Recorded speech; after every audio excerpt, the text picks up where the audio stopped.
የተወሰኑ ተማሪዎች ኦልራይት ሶ በዛሬ ክላሳችን ላይ የምንጀምረው ዩኒት 6 ነው። በእርግጥ በጣም ጠበብ ያለ ቻፕተር ነው። በእናንተም በመጽሐፋችሁም ላይ ልታዩ ትችላላችሁ።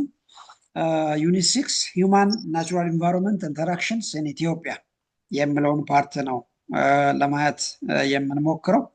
ይሄ ማለት የሰውና የአካባቢ መስተጋብር በኢትዮጵያ ያለው ይሄ ምናልባትም በጣም ኢንተረስቲንግ ቻፕተር ነው። ሂውማን የመጀመሪያ ኮንተንቶቹ 3 ናቸው። ሂውማን ኢንቫይሮንመንት ሪሌሽንሽፕ የሰውና የአካባቢ መስተጋብር ብለን ልንጠራው እንችላለን። ሁለተኛ ኦፕቲመም ኦቨር ኤንድ አንደር ፖፑሌሽን ኤንድ ሪሶርስ ዩዝስ ይሄ የሰውን ልጅ ከቁጥርን በተመለከተ ነው። በጣም የተመጣጠነ የሰው ልጅ ቁጥር፣ በጣም ከፍ ያለ የሰው ልጅ ቁጥር እና በጣም ዝቅተኛ የሰው ልጅ ቁጥር ከሪሶርስ አጠቃቀም ጋር ለማየት እንሞክራለን።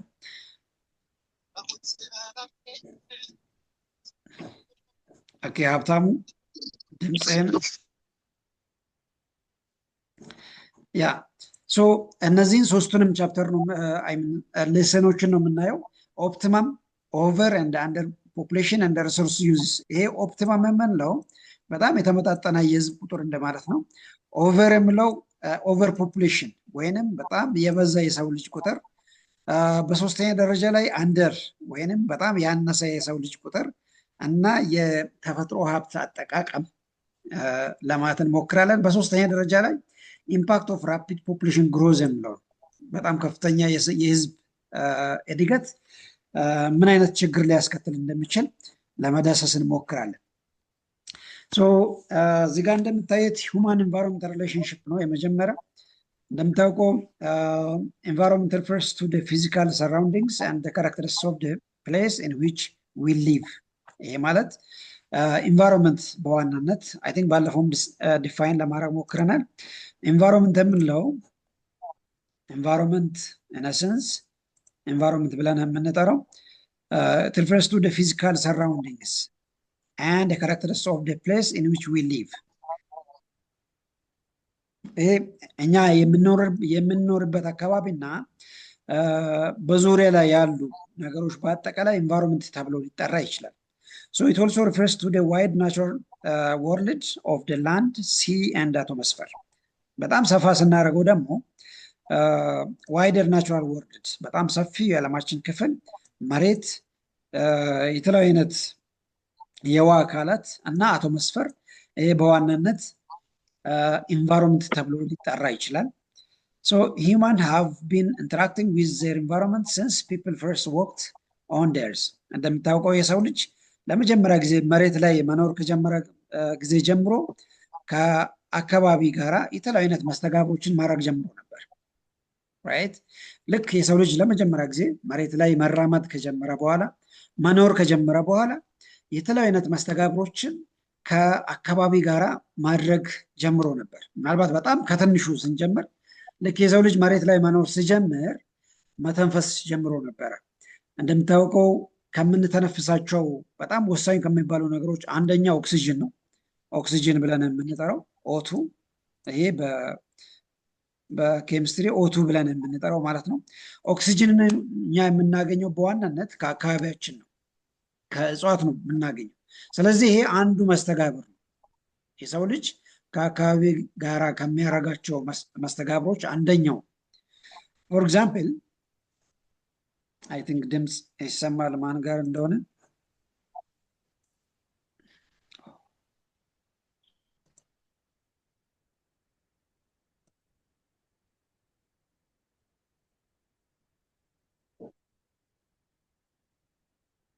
ኦኬ አቶ ኤርማኮ ጋር ትንሽ ድምፅ ይሰማል። ሄሎ ቲቸር እኔ ጋር ዝግ እኮ ነው።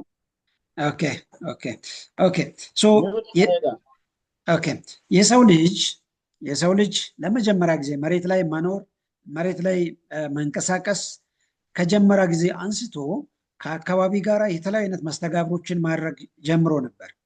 ያ ነው ሂማን ኢንቫይሮንመንት ሪሌሽንሽፕ ብለን የምንጠራው። ለምሳሌ ፎር ኤግዛምፕል ሂማን ሃቭ ቢን ካቲንግ ዳውን ፎረስትስ ቱ ክሊር ላንድ ቱ ግሮ ክሮፕስ። ለምሳሌ የሰው ልጅ ልክ መሬት ላይ መኖር ከጀምሩ በኋላ የተለያዩ አይነት ዛፎችን ቆርጦ ያንን ቦታ ክሊር ያደርጋል። ዘንድ ክሊር ካደረገ በኋላ እዛ ቦታ ላይ የተለያዩ አይነት የእህል ዘሮችን ያበቅላል ወይንም ይተክላል። ይሄ አንዱ መስተጋብር በጣም ከትንሹ ስንጀምር ማለት ነው። ይሄንን የሰው ልጅ ለረጅም ጊዜ ሲያደርግ ነበር በዓለማችን ላይ።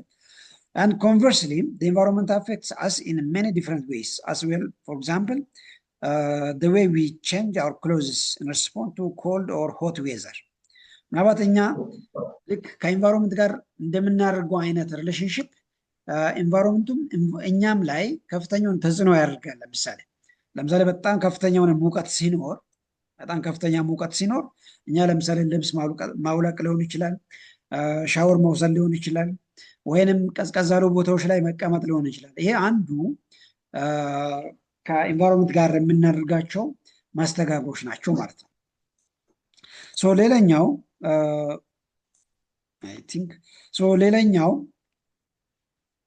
a good climate access, clean water, fertile soil are aspects of the physical environment that enable people to live and strive. የሰው ልጅ እንደሚታወቀው በጣም ከአካባቢ በጣም ጥሩ የሚባሉ ነገሮችን ይፈልጋል። ለምሳሌ ጥሩ ውሃን፣ ጥሩ አየርን፣ በጣም ለም የሆነ አፈር ያለበትን ቦታ ይፈልጋል። እነዚህ አካባቢዎች ደግሞ የሰውን ልጅ በጣም በከፍተኛ መጠን ይስባል። እነዚህ ጥሩ ኢንቫይሮንመንታል አስፔክት ያላቸው አካባቢዎች ለምሳሌ ጥሩ ክላይሜት አለበት፣ በጣም አክሴሲብል ሆነ ወይንም በጣም በቀላሉ ውሃ የምናገኝበት አካባቢ ከሆነ፣ በጣም ለም አፈር ያለበት አካባቢ ከሆነ የሰውን ልጅ በጣም በከፍተኛ መጠን ይስባል። ይሄ አንዱ መስተጋብር ነው። ከዚህ በተቃራኒ ደግሞ ለምሳሌ በጣም ሃርሽ የሆነ ክላይሜት ኦር ሃርሽ ኢንቫይሮንመንት ወይንም በጣም አስቸጋሪ የምንለው የማይመች በጣም ከፍተኛ ሙቀት ራይት፣ በጣም ፈርታይል ያልሆነ አፈር ያለበት ከሆነ ወይንም ለም አፈር የሌለበት ከሆነ፣ አንድ በጣም ከፍተኛ የሆነ ሙቀት ያለበት ከሆነ፣ በጣም ከፍተኛ ቅዝቃዜ ያለበት ከሆነ እነዛ ቦታዎች የሰውን ልጅ በጣም በከፍተኛ መጠን ላይስብ ይችላል። ይሄ ምናልባትም በሰው ልጅ ላይ ሌላ ተጽዕኖ ሊያሳድርበት ይችላል ማለት ነው። this leads to the displacement of people and cause injuries, loss of life and the destruction of the livelihoods. ልክ እዚህ ጋር እንዳነሳ ነው አካባቢ ላይ አመች ያልሆኑ ነገሮች ካሉ የሰውን ልጅ በጣም በከፍተኛ መጠን አይስቡም ማለት ነው። በአጠቃላይ የሰው ልጅ ከአካባቢ ጋር የሚያደርጋቸውን መስተጋብሮችን በሶስት ከፍለን ልናየው እንችላለን። ይሰማል አይደለም? ቲቸር ይሰማል። እኛ ለምሳሌ ከኢንቫይሮንመንት ጋር ያለንን ሪሌሽንሽፕ ወይም ከአካባቢ ጋር የምናደርገውን ሪሌሽንሽፕ በሶስት መንገድ ከፍለን ልናይ እንችላለን። የመጀመሪያ እዚች ላይ የምናየው ዲፔንደንሲ ነው፣ ከስር የምናያት ከስር መጨረሻ ላይ። ሁለተኛ ሞዲፊኬሽን የምንለው ነው። ሶስተኛ አዳፕቴሽን ብለን የምንጠራቸው ናቸው። ይሄ እኛ ለምሳሌ ከአካባቢ ጋር የምናደርገው መስተጋብር አይነቶች ናቸው። ሶስት አይነት የሰው ልጅ ከአካባቢ ጋር የሚያደርጋቸው የመስተጋብር አይነቶች አሉ። እስቲ ሶስቱም ምን እንደሚመስሉ ለማለት እንሞክር። የመጀመሪያ ዲፔንደንሲ የምንለው ነው። የመጀመሪያ every single living thing on this planet is dependent on the environment it lives in. እንደምታውቀው ማንኛውም አይነት በተለይ ማንኛውም ህይወት ያለው ነገር አካባቢ ላይ ጥገኛ ነው። በእርግጥ አሁን ዲፔንደንስ የሚለው ጥገኝነት ማለት ነው። አይ ቲንክ ይሄ በደንብ ይገባችኋል ብዬ ገምታለሁ። ምን ማለት ነው ይሄ? ለምሳሌ እኛ ለምንበላው ነገር፣ ለምንጠጣው ነገር፣ ለምንተነፍሰው ነገር በኢንቫይሮንመንት ላይ ጥገኛ ሆነን ነው የምንኖረው። ለምሳሌ ውሃ የምናገኝበት ሌላ አማራጭ የለም። አየር የምናገኝበት ከአካባቢያችን፣ ውሃ የምናገኘው ምግብ የምናገኘው ከአካባቢ ነው። አንድ መኖሪያ ወይም መጠለያው የምንሰራው በኢንቫይሮንመንት ላይ ነው። ይሄ ዲፔንደንሲ ይባላል። የሰው ልጅ ምንም ሌላ ኦፕሽን የሌለ ሌላ አማራጭ ለመኖሪያነት ሊያገለግል የሚችል እነዚህን ሪሶርስ የምናገኝበት አማራጭ ስለሌለ ይሄ የሰው ልጅ ጥገኛ ነው የሚል ስያሜን ሊያሰጥ ይችላል። ይሄ ዲፔንደንሲ ብለን እንጠራዋለን። ሁለተኛ ሞዲፊኬሽን ኦፍ ዲ ኤንቫይሮንመንት የምንለው ነው። እንደምታውቀው የሰው ልጅ አካባቢ ሙሉ በሙሉ ጥገኛ ላንሆን እንችላለን። በዋናነት አካባቢን አስተካክለን ሞዲፋይ አድርገን ልንኖር ልንጠቀምበት እንችላለን። So human activities frequently result in environmental change, both negative and positive results. So even the most ecological sustainable farming method and renewable energy project require a resource provided by the nature. ተፈጥሮ እንደምታወቀው በጣም ብዙ ነገሮችን ይለግሳል። በዛው ልክ ደግሞ የሰው ልጅ አካባቢ የሰጣቸው ነገሮች በሙሉ ሞዲፋይ የማድረግ አቅም አለው። ይህንን ሞዲፊኬሽን ብለን እንጠራለን።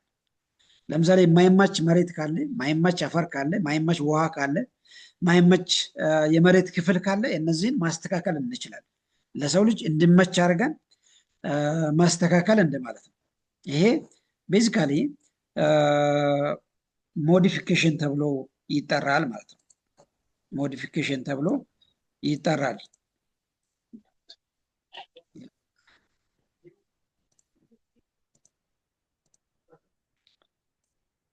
አይ ቲንክ ጽሁፉ ትንሽ እየረበሸ ነው። ያ ሶስተኛውና የመጨረሻው የሰው ልጅ ከኢንቫይሮንመንት ጋር ከሚያደርጋቸው መስተጋብሮች ሶስተኛውና የመጨረሻ አዳፕቴሽን የምንለው ነው። አይ ቲንክ እናንተም ያላችሁበት አካባቢ በተለይ ደቡብ አፍሪካ የተለያዩ አይነት የአየር ንብረት ያለበት ቦታዎች ይኖራሉ ብዬ ገምታለሁ። ለምሳሌ በጣም ሞቃታማ የሆነ እና መካከለኛ የሆነ የአየር ጸባይ ያለባቸው ቦታዎች ሊኖሩ ይችላሉ። ፎር ኤግዛምፕል በጣም ሞቃታማ የሆኑ ቦታዎች ላይ የሰው ልጅ ያንን አካባቢ ለቆ አይወጣም። ምን ያደርጋል? ያንን ቦታ ለመላመድ ወይንም እንዲመች ወደሚመቸው ቀይሮ ለመኖር ይችላል። ይሄ አዳፕቴሽን ተብሎ ይጠራል።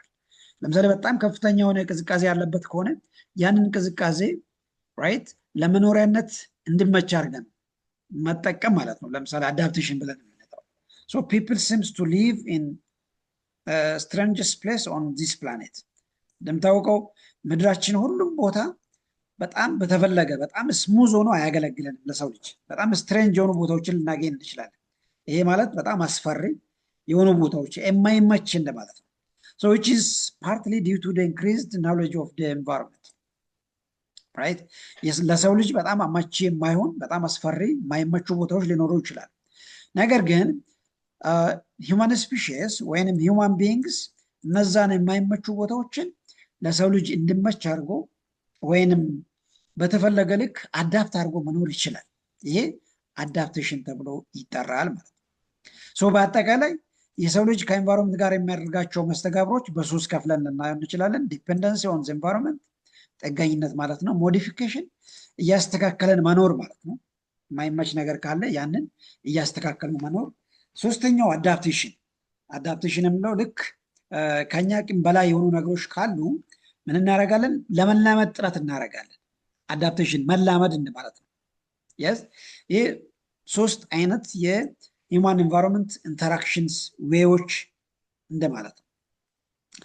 So the link between human activities and environments are complex as well as varied, but they can be grouped into two major types of activities. በእርግጥ የሰው ልጅ ከአካባቢ ጋር የሚያደርጋቸውን መስተጋብሮች በጣም በብዙ ኮምፕሊኬትድ ሊሆን ይችላል። በጣም በስፋት በጣም ኮምፕሌክስ የሆነ ሪሌሽንሽፕ ሊኖር ይችላል። ነገር ግን ያንን ሪሌሽንሽፕ በአጠቃላይ በሁለት ከፍለን ልናይ እንችላለን። የመጀመሪያ የተፈጥሮ ሀብቶችን መጠቀም ራይት። እኛ ከአካባቢ ጋር ያለን መስተጋብር አንደኛው መንገድ ምንድን ነው? የተፈጥሮ ሀብትን ለመጠቀም የምናደርገው እንቅስቃሴ ማለት ነው። ምን ማለት ነው? ውሃውን፣ ደኑን፣ ሪሶርሱን፣ የተለያዩ አይነት የኤነርጂ ሶርሶችን ለመጠቀም የምናደርጋቸው ግብ እንደማለት ነው። ይሄ ዩዝ ኦፍ ናቹራል ሪሶርስ ብለን እንጠራለን። ለምሳሌ መሬት፣ ውሃ፣ አፈር እነዚህን ወይም ሚኔራልስ ወይም የተለያዩ አይነት ማዕድናት ማለት ነው። እነዚህን ለመጠቀም የምናደርገው መስተጋብር ማለት ነው። ሁለተኛው ወይ ምንድን ነው? ፕሮዳክሽን ኦፍ ዲፍረንት ታይፕስ ኦፍ ዌስትስ። የሰው ልጅ እንደምታውቀው ኤንቫይሮንመንት ውስጥ የተለያዩ አይነት ሪሶርስ ከተጠቀምን በኋላ በጣም ከፍተኛ የሆነ ዌስት ፕሮዲስ ያደርጋል ሂውማን ቢንግስ።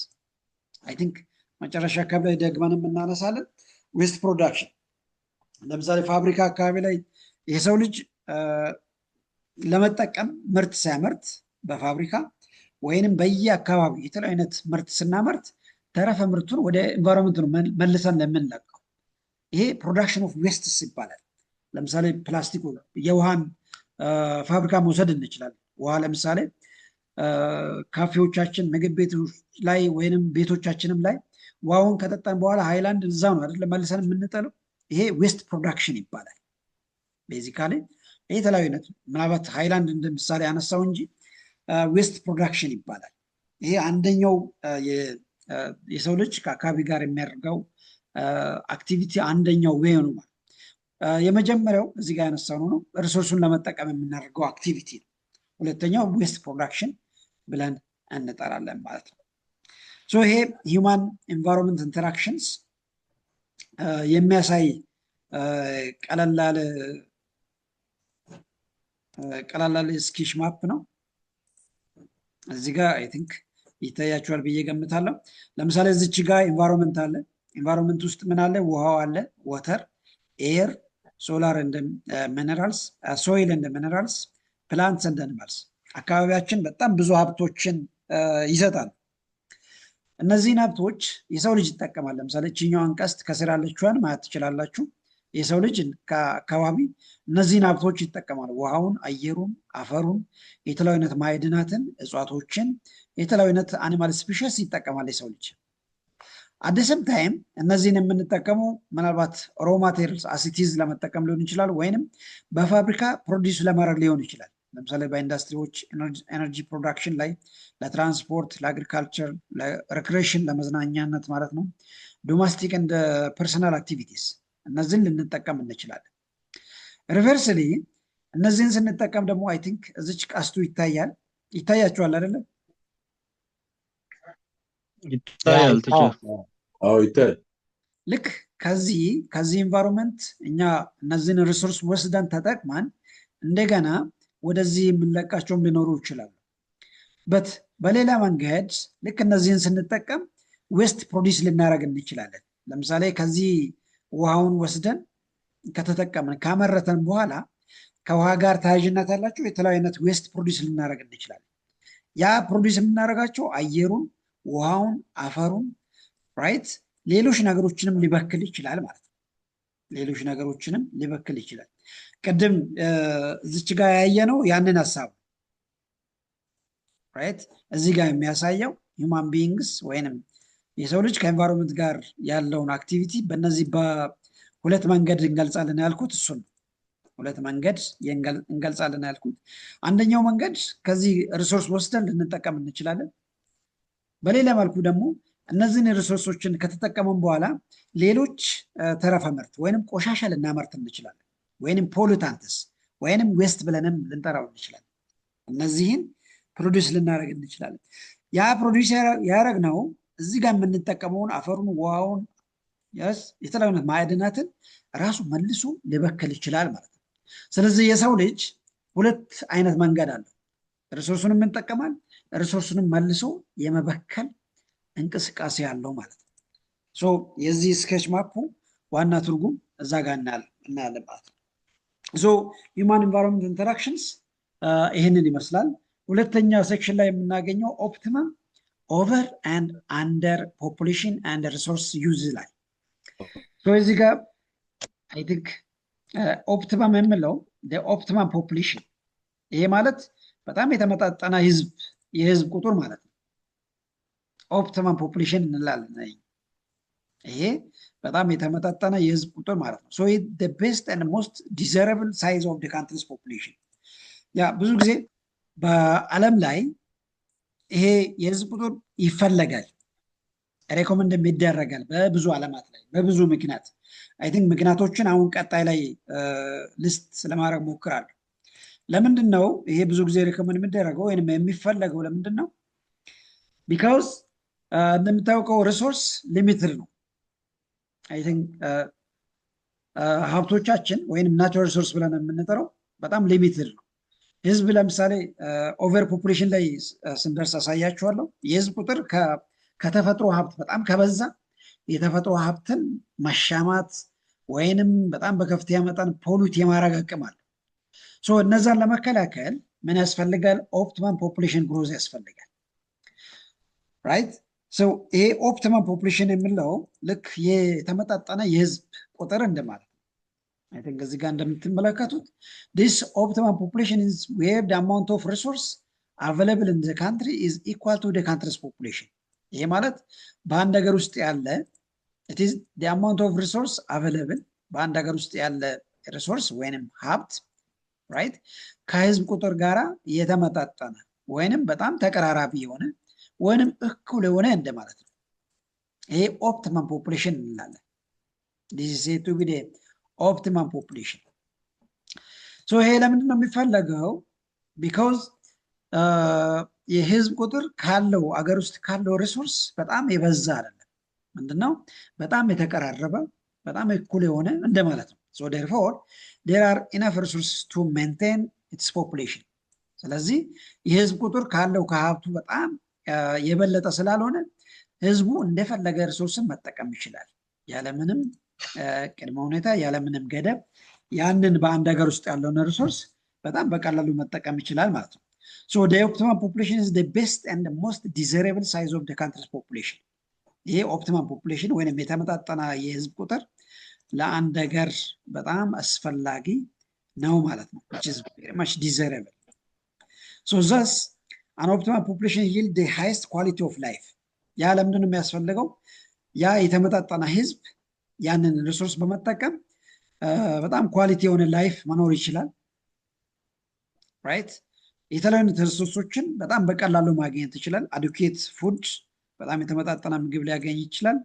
በጣም በቀላሉ ውሃን ማግኘት ይችላል። ኤነርጂን በጣም በቀላሉ ማዳረስ ይቻላል። አየርን የሚበክል በጣም ብዙ ነገሮችን ማግኘት አንችልም። ራዘር በአጠቃላይ ሃይ ኳሊቲ ኦፍ ላይፍ መኖር ይችላሉ ማለት ነው። ምክንያቱም የህዝብ ቁጥሩ አገር ውስጥ ካለው ከሀብቱ ጋራ በጣም የተቀራረበ ስለሚሆን ማለት ነው። so optimal size of the population along with the existing natural resource and a given state of technology yields the highest income per capita in a countries። ምን ማለት ነው ይሄ? በአንድ ሀገር ውስጥ ያለው የህዝብ ቁጥር ካለው ከሪሶርስ በጣም የበዛ ካልሆነ የዛ ሀገር ወይንም የዛ ሀገር የፐር ካፒታ ኢንካሙ በጣም ሃይስት ነው ማለት ነው። ፐር ካፒታ ኢንካም ማለት በጂዲፒ ለአጠቃላይ ለህዝብ ስናካፍል የምናገኘው ዋጋ ማለት ነው። እችኛዋን አይ ቲንክ ሌላ ኮርስ ላይ ልትማሩ ትችላላችሁ። ይሄ ፐር ካፒታ ኢንካም ይባላል። ምን ማለት ነው ይሄ? ለምሳሌ ኢትዮጵያ ለምሳሌ በአንድ ዓመት ውስጥ አንድ ዓመት ውስጥ ለምሳሌ 10 ቢሊየን ጂዲፒ ቢኖራት 10 ቢሊየን ጂዲፒ ቢኖራት ይህንን ለቶታል ፖፑሌሽን ስናካፍል ማለት ነው። ለቶታል ፖፑሌሽን ስናካፍል የምናገኘው ነው ይሄ ፐር ካፒታ ኢንካም ነው which is ፐር ካፒታ ኢንካም ይባላል። ግልጽ ነው አይደለም? ፐር ካፒታ ኢንካም ይሰማል። ግልጽ ነው። ያ ይሄ ፐር ካፒታ ኢንካም ይባላል። ምንድን ነው ይሄ? ሃይስት ፐር ካፒታ ኢንካም የሚኖረው መቼ ነው? በጣም ዝቅተኛ የህዝብ ቁጥር ካለ ወይንም በጣም የተመጣጠነ የህዝብ ቁጥር ኖሮ የተፈጥሮ ሀብትን በጣም በአግባቡ የሚጠቀም ሲሆን ያንን ለቶታል ፖፑሌሽን ስናካፍል የምናገኘው ውጤት ማለት ነው ፐር ካፒታ ኢንካም የምንለው። ስለዚህ የአንድ ሀገር ህዝብ በጣም ዝቅተኛ አይሚን በጣም የተመጣጠነ ከሆነ ያንን ሀብት በጣም በአግባቡ ተጠቅሞ የሚመረተው ጂዲፒ በጣም ከፍተኛ ይሆናል ወይንም ፐር ካፒታ ኢንካሙ በጣም ከፍተኛ ይሆናል ማለት ነው። ያ ኦፕቲማም ፖፑሌሽን የምለው ይሄ ነው። ኦፕቲማም ፖፑሌሽን ይሄ አይ ቲንክ ሶስቱንም ያመላክታል። ኦቨር ፖፑሌሽን፣ አንደር ፖፑሌሽን ኤንድ ኦፕቲማም ፖፑሌሽን። ኦፕቲማም ፖፑሌሽን እዚህ ጋር እንደምታዩት በአንድ አካባቢ ላይ ያለው በጣም የተመጣጠነ ከሪሶርሱ ጋራ በጣም የተመጣጠነ እንደሆነ ለማሳየት እንደማለት ነው። አንድ ሁለተኛው ኦቨር ፖፑሌሽን ከኦፕቲማም ፖፑሌሽን በጣም የተመጣጠነ ነው ብለን ለማሳየት የሞከርኩት።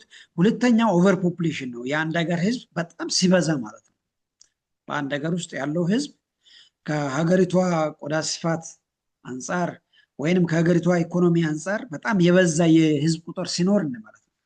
ሶ ኦቨር ፖፑሌሽን ኦከርስ ዌን ዜር ኢዝ አን ኤክሰስ ኦፍ ፖፑሌሽን ኦቨር ዩቲላይዝድ ኦር ፖቴንሻል ሪሶርስስ። ልክ በአንድ ሀገር ውስጥ ያለውን ካለው ሀብት ጋር ስነጻጸር የህዝብ ቁጥሩ በጣም ከፍ ያለ ሲሆን ማለት ነው። ይሄ ኦቨር ፖፑሌሽን ይባላል። ይሄ ኦቨር ፖፑሌሽን ብለን እንጠራለን ማለት ነው። የስ ወይንም ኤክሰስ ፖፑሌሽንን ብለን ልንጠራው እንችላለን። ሶ ኢት ሜይ ሪዘልት ፍሮም አን ኢንክሪዝ ኢን ፖፑሌሽን and declining resources and declining in demand for labor or combination of these factors. ይሄ ኦቨር ፖፑሌሽን የምንለው ምንድነው? ልክ በአንድ ሀገር ውስጥ ያለው ይሄ ኦቨር ፖፑሌሽን የሚከሰተው መቼ ነው? የህዝብ ቁጥሩ በጣም ሲያድግ፣ በጣም በከፍተኛ መጠን ሲያድግ ወይንም የሪሶርስ አጠቃቀማችን በጣም እየቀነሰ ሲመጣ፣ የስ ወይንም የሰራተኛ ፍላጎት በጣም እየቀነሰ ሲመጣ፣ የስርዓት ቁጥር በጣም ሲበዛ ማለት ነው። ይሄ ኦቨር ፖፑሌሽን ይባላል። ኢን አዘር ወርድ ኦቨር ፖፑሌሽን ሜይ ቴክስ ፕሌስ ዌር ሪሶርስ ዴቨሎፕመንት ዳዝንት ጎ ሃንድ ኢን ሃንድ ዊዝ ፖፑሌሽን ግሮዝ። ይሄ በአጭሩ ኦቨር ፖፑሌሽን ወይንም የህዝብ ቁጥር በጣም የሚጨምረው መቼ ነው? ወይንም የሚያድገው ልክ ሪሶርሱ ከህዝብ ቁጥር ጋር አብሮ ሳያድግ ሲቀር ማለት ነው። እንደምታውቀው የኢትዮጵያ ህዝብ በጣም በከፍተኛ መጠን እያደገ ነው ያለው። ባለፉት 30 እና 35 ዓመታት መካከል ላይ በጣም በከፍተኛ መጠን እያደገ ነው ያለው። ምናልባት አብዛኞቻችሁ ልታውቁ ትችላላችሁ። ልክ በ1980ዎቹ ኢህአዴግ ወደ ስልጣን ሲመጣ የኢትዮጵያ ህዝብ ቁጥር ወደ 50 ምናምን 56 55 ሚሊዮን ነበር። ከዛ ወዲህ አሁን 35 አፕሮክሲሜትሊ ወደ 40 ዓመት እየተጠጋ ነው ያለው። በዛ ኢንተርቫል ውስጥ የኢትዮጵያ ህዝብ ከ67 ሚሊዮን በላይ ጭማሪ አሳይቷል። ይሄ ማለት በጣም አስፈሪ የሚባል አይነት የህዝብ እድገት ነው። በዛው በተቃራኒ ደግሞ ኢትዮጵያ ውስጥ ያለው ኢኮኖሚ በጣም በዝቅተኛ እድገት ነው እያደገ ያለው። ሪሶርስ አጠቃቀማችን በጣም ዝቅተኛ ነው። ባለፈው ለማሳየት እንደሞከርኩት የተለያዩ አይነት ኢኮኖሚ ዘርፎች እድገቱ በጣም አዝጋሚ ነው። እንደዛ ሲሆን ኦቨር ፖፑሌሽን ብለን የምንጠራው ማለት ነው። አንድ ሶስተኛውና የመጨረሻው ሶስተኛው አንደር ፖፑሌሽን ነው። ሶስተኛው እዚህ ጋር እንደምታዩት አንደር ፖፑሌሽን አንድ ሪሶርስ ዩዝስ ይላል እዚህ። ይሄ ማለት ልክ ሪሶርስ አጠቃቀሙ በጣም እያደገ ነገር ግን የህዝብ እድገቱ በጣም በዝቅተኛ መጠን ሲያድግ ማለት ነው። ይሄ አንደር ፖፑሌሽን ይባላል። አንደር ፖፑሌሽን may be said to exist where population is too small to utilize fully its resource or where the resource could support a large population without lowering living standards or increasing unemployment. right? ይሄ ማለት ልክ የአንድ ሀገር ህዝብ በጣም በዝቅተኛ መጠን ሲያድግና የሪሶርስ አጠቃቀም የሪሶርስ ዴቨሎፕመንቱ በጣም በከፍተኛ መጠን ሲያድግ ማለት ነው። ያደገውን ያንን ሪሶርስ የሚጠቀም ህዝብ ሲጠፋ እንደማለት ነው። ይሄ አንደር ፖፑሌሽን ይባላል። So this is all about for just optimum, over and under population. So it is also when the region or country has insufficient workers. ምናልባት አሁን የአውሮፓውያንስ የሚቸግሩበት ሂደት ማለት ነው። የሰራተኛ እጥረት ሲያጋጥም ማለት ነው። ይሄ አንደር ፖፑሌሽን የሚለው ቤዚካሊ ኢንሰፊሽንት ወርከርስ ሲኖር በአንድ አካባቢ ወይም በአንድ ሀገር ላይ ኢንሰፊሽንት ወርከርስ፣ ለምሳሌ አውሮፓ፣ አሜሪካ ብዙ ጊዜ ኢንክሉዲንግ ካናዳ ብዙ ጊዜ የሰራተኛ ይታጣል። ለምሳሌ ፋብሪካ ኖሮ ፋብሪካ ውስጥ የሚሰሩ ሰዎች ሲጠፋ፣ የስ የግብርና ማሳ ኖሮ ያንን የግብርና ማሳ የሚሰሩ ሰዎች ሲጠፉ ማለት ነው። ይሄ አንደር ፖፑሌሽን ይባላል። እንደዛ አይነት ነገሮች አንደር ፖፑሌሽን ይባላል። በእርግጥ እንደዚህ አይነት ነገሮች አንጻራዊነት አላቸው። በሁለት ከፍለን ማለት እንችላለን። አብሶሉት አንደር ፖፑሌሽን ይባላል አንደኛው which is quite rare serve in the case of isolated population where number are incapable of normal demographic replacement of adequate economic production። ይሄ ማለት ነው ፈጽሞ የሚወለዱ ወይም የሚተኩ የሰው ልጅ ቁጥር ሲጠፋ ማለት ነው። ይሄ አብሶሉት አንደር ፖፑሌሽን ይባላል። ምናልባት በፖፑሌሽን ጂኦግራፊ ላይ አይ ቲንክ ባለፈው በቻፕተር 4 በተወሰነ መልኩ ለመዳሰስ ሞክረናል። ለምሳሌ እንደና ጀርመን ያሉ የህዝብ እድገት አሁን ቆሙ፣ ኢቭን ኔጌቲቭ ነው በነ ጀርመን እና አንዳንድ የአውሮፓ ሀገራት። ለምንድን ነው እንደዛ የሆነው? በወሊድ ምክንያት የሚተኩ የሚጨመሩ የሰው ቁጥር በጣም ሲያንስ ማለት ነው። ይሄ አብሶሉት አንደር ፖፑሌሽን ይባላል። በተለይ የሚሞቱ ሰዎች ከሚወለዱ በጣም ሲበዛ ማለት ነው። ይሄ አብሶሉት አንደር ፖፑሌሽን ይባላል። በእርግጥ እንደዛ ነገር በዓለም ላይ ላናገኝ እንችላለን። ምናልባት ቁጥሩ ሊበዛ ሊያንስ ይችላል እንጂ የሚወለድ የህዝብ ቁጥር የሌለበትን ቦታ ላናገኝ እንችላለን። ራይት።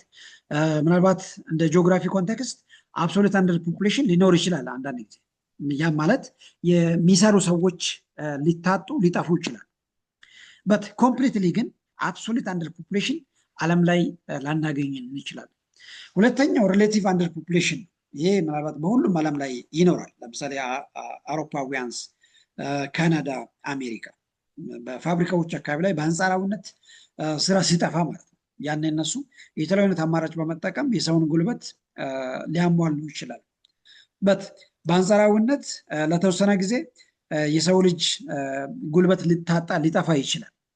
ያኔ ነው ይሄ በአንጻራዊ የሆነ የሰው ልጅ የፖፑሌሽን አንደር ሊያጋጥም የሚችለው ማለት ነው። ይሄ ሪሌቲቭ አንደር ፖፑሌሽን ወይም አንጻራዊ የህዝብ ቁጥር አናሳ መሆን ማለት ነው። ይሄ ምናልባትም አብሶሉት ወይም ፈጽሞ በጣም ዝቅተኛ ሲሆን ነው ዋትኮል አብሶሉት ብለን የምንጠራው ማለት ነው። these are some of the concepts ምናልባት እዚህ በፖፑሌሽን ዲስትሪቢዩሽን ላይ በተለይ በዓለም ላይ ያለውን ኮንሰፕት በእንደዛ ወይ ልንገልጽ እንችላለን ማለት ነው።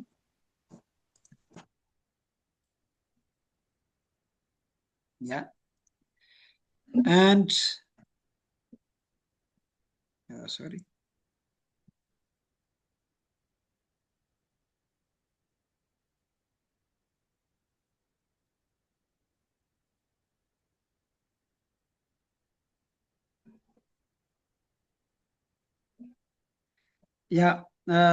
ሌላኛው ኢምፓክት ኦፍ ራፒድ ፖፑሌሽን ግሮዝ ነው። ምናልባት እንደ ጥሩ ምሳሌ የኢትዮጵያን የህዝብ እድገት ነው የምንጠቀመው። አሁንም የህዝብ እድገት በጣም በከፍተኛ መጠን ወይም ቁጥጥር የሌለ የህዝብ እድገት ምን አይነት ችግር ሊያስከትል ይችላል? ይሄ ኢምፓክት ኦፍ ራፒድ ፖፑሌሽን ግሮዝ የሚለው እሱን ነው። ለምሳሌ የህዝብ ቁጥር በጣም ያለ ገደብ ወይም ያለ ቁጥጥር የሚያድግ ከሆነ የተለያዩ አይነት ችግሮችን ሊያስከትል ይችላል። For example, the rapid increase of the human population is putting an incredible strain on our environments. የመጀመሪያ የሰው ልጅ ቁጥር በጣም በከፍተኛ መጠን እያደገ ሲሄድ የመጀመሪያ ችግር ሊያስከትል የሚችለው የት ነው? በኢንቫይሮንመንት ላይ ነው። ለምንድን ነው እንደዛ የሚያደርገው?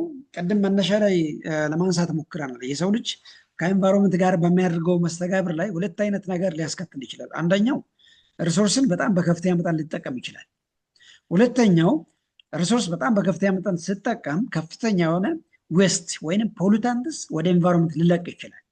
አንደኛው ኢምፓክት ብለን የምንጠራው እሱ ራይት። ህዝቡ በጣም በከፍተኛ መጠን እያደገ ከሄደ ኢንቫይሮንመንት ላይ ፕሬሸር ይፈጥራል። በጣም ከፍተኛ የሆነ ፕሬሸርን ክሬት ሊያደርግ ይችላል። while developed countries continue to pollute the environment and deplete their resources. እንደምታውቀው ይሄ ዴቨሎፕድ ወርልድ ብለን የምንጠራቸው ምናልባት እኛን ላያካትት ይችላል። እነማናቸው? ይሄ አውሮፓውያን፣ አሜሪካ፣ ካናዳ እና አንዳንድ የኤዥያ አካባቢዎች በጣም በከፍተኛ መጠን ኢኮኖሚያቸው ያደጋል። ኢኮኖሚ በዋናነት ያደገው በፋብሪካ ወይም በተለያዩ አይነት ኢንዱስትሪዎች ያ አካባቢውን በጣም በከፍተኛ መጠን ፖሊቲ ሊያደርግ ይችላል። ወይንም ሪሶርሱን በጣም በከፍተኛ መጠን ዲፕሌት ሊያደርግ ይችላል። አንደኛው መንገድ So developing countries are under increasing pressure to compete economically and their industries advancements are damaging as well. ምን ማለት ነው? ልክ ያላደጉ ሀገራትም ወይንም በማደግ ላይ ያሉ አካባቢዎች ኢኮኖሚያቸውን ለማሳደግ የተለያዩ አይነት ፋብሪካዎችን ሊያቋቁሙ ይችላሉ። ይሄ ኢኮኖሚካሊ እድገት ሊያመጣ ይችላል። ነገር ግን በኢንቫይሮንመንት ውስጥ ወይንም ሪሶርስ ላይ ከፍተኛ የሆነ ፕሬሸር ክሬት ያደርጋል ማለት ነው። አት ዲ ሴም ታይም ሶ ጀነራሊ ይሄ ራፒድ ፖፑሌሽን ግሮዝ ሊያስከትል የሚችለው አንደኛው ችግር ምንድን ነው? ዲፎረስቴሽን። አይ ቲንክ ምናልባት ወጣቶች በተለይ ከ80ዎቹ 90ዎቹ የተወለዳችሁ ካላችሁ ብዙ ላታውቁ ትችላላችሁ። በተለይ በ1980ዎቹ 1990ዎቹ መነሻ ላይ ኢትዮጵያ ላይ ከፍተኛውን የደን ሽፋን ነበር። በተለይም ከ30 እስከ 40% የሚጠጋ የደን ሽፋን ነበር ኢትዮጵያ ውስጥ። ምናልባት አንዳንድ ሰዎች እዚህ ውስጥ ካላችሁ ልታውቁ ትችላላችሁ። ኢትዮጵያ ውስጥ የደን ሽፋን ከ30 እስከ 40% ነበር ይባላል። የተለያዩ አይነት የጥናት ጽሁፎች የሚያሳየው እሱ የደን ሽፋን ከ30 እስከ 40% ነበር ከአጠቃላይ ከኢትዮጵያ ቆዳ ስፋት። ከዛ በኋላ ከ1987 ከ1988 ከ1990 በኋላ ምንድነው የነበረው? ቪሌጃይዜሽን አንድ ዲፎረስቴሽን፣ በጣም ከፍተኛ የሆነ የደን መጨፍጨፍ ነበር። ኦፍኮርስ ምናልባት ታርጌቱ ደንን ለማንሳት አይደለም። ሰዎች በዋናነት ያን ሲሰሩ የነበሩት ዋና ታርጌታቸው ምንድን ነው? የግብርና ማሳ ለማግኘት፣ ከተሞችን ለማስፋፋት፣ ራይት፣ የበለጠ በጣም ብዙ ምርት ለማምረት ነበር ዋና ታርጌት ነበር። ነገር ግን ዲፎረስቴሽን ሌላ ሳይድ ኢፌክት እንዳለው መገንዘብ ነበረባቸው። ለአሁን ዲስከሽን እኔ ለማንሳት የፈለግኩት ምንድን ነው? ልክ 1980ዎቹ 1990ዎቹ ውስጥ የኢትዮጵያ ህዝብ በጣም በከፍተኛ መጠን ማደግ ጀምሮ ነበር። ያ የህዝብ ቁጥር ምናልባትም ኢንቫይሮንመንት ላይ ከፍተኛ የሆነ ፕሬሸር ይፈጥራል። ደን ካለ ደኑን መንጥረው ማሳ ማድረግ፣ ወይንም ከደን ውስጥ የተለያዩ አይነት ምርቶችን እያመረቱ ለምሳሌ ጣውላ ማምረት ሊሆን ይችላል። የተለያዩ አይነት የማገዶ እንጨትን ሰብስቦ መውሰድ ሊሆን ይችላል። ይሄ በደን ላይ ከፍተኛ የሆነ ፕሬሸር ፈጥሮ ነበር። አንዱ ኢምፓክት ይሄ ነው። ራፒድ ፖፑሌሽን ግሮዝ ከሚያስከትላቸው ነገሮች ወይንም በጣም ፈጣን የህዝብ እድገት ከሚያስከትላቸው ችግሮች አንደኛው ዲፎረስቴሽን፣ ሁለተኛው ፖሊሽን ነው። እንደምታውቀው ምናልባት የኢትዮጵያን ኮንቴክስት በእርግጥ ወደዛ ረጅም ጊዜ ከሄዳችሁ የቆያችሁ ከሆናችሁ ብዙ ላታውቁ ትችላላችሁ።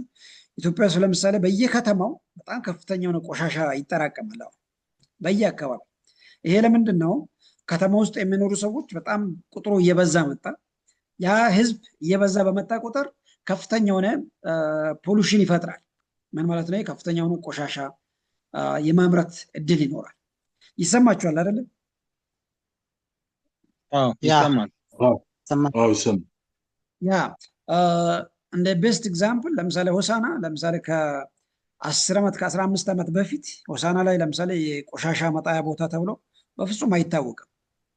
ነገር ግን አሁን በዚህ ከ10 ዓመት ወዲህ ሆሳና ላይ አንድ አካባቢ አንድ እንደ ቆሻሻ ማጠራቀሚያ ወይንም ቆሻሻ ማከማቻ ቦታ ተደርጎ ተወስዷል። ያ ለምንድን ነው የሆነው? ከተማ ላይ በጣም ብዙ ሰው መኖር ሲጀምር እያንዳንዱ አካባቢ ላይ ከፍተኛ የሆነ ቆሻሻ ፕሮዲስ ይደረጋል። ለምሳሌ ከፍተኛ ምግብ ቤት፣ በጣም ብዙ ምግብ ቤቶች ይፈጠራሉ። በጣም ብዙ ሱቆች ይፈጠራሉ። በጣም ብዙ መኖሪያ ቤቶች ይሰራሉ። ከነዛ ቦታዎች በሙሉ ቆሻሻ ተሰብስቦ ይወጣል። ፖሉሽን ዋና የሚፈጠረው ከህዝብ እድገት ጋር ነው። በጣም ከፍተኛ የሆነ ህዝብ እያደጋ ሲመጣ ከፍተኛ የሆነ ዌስት ፕሮዲስ ያደርጋል። ከፍተኛ የሆነ ፖሉሽን ወይንም ዌስት ፕሮዲስ ያደርጋል ማለት ነው። ሌላኛው ላንድ ኤንድ ሶይል ዲግራዴሽን። ለምሳሌ ይሄ ምናልባትም የገጠርን አካባቢ በደንብ ታሳቢ ያደረጋ ነው። ገጠር አካባቢ ላይ ምናልባት ህዝቡ በጣም እየበዛ ሲመጣ ራይት ያለችውን መሬት ሰዎች ተከፋፍሎ ማረስ ይጀምራሉ። ራይት 1 ሄክታር 2 ሄክታር ካለ በቤተሰብ ልክ ያንን መሬት ፋሚሊው ከፋፍሎ ሊሰጥ ይችላል።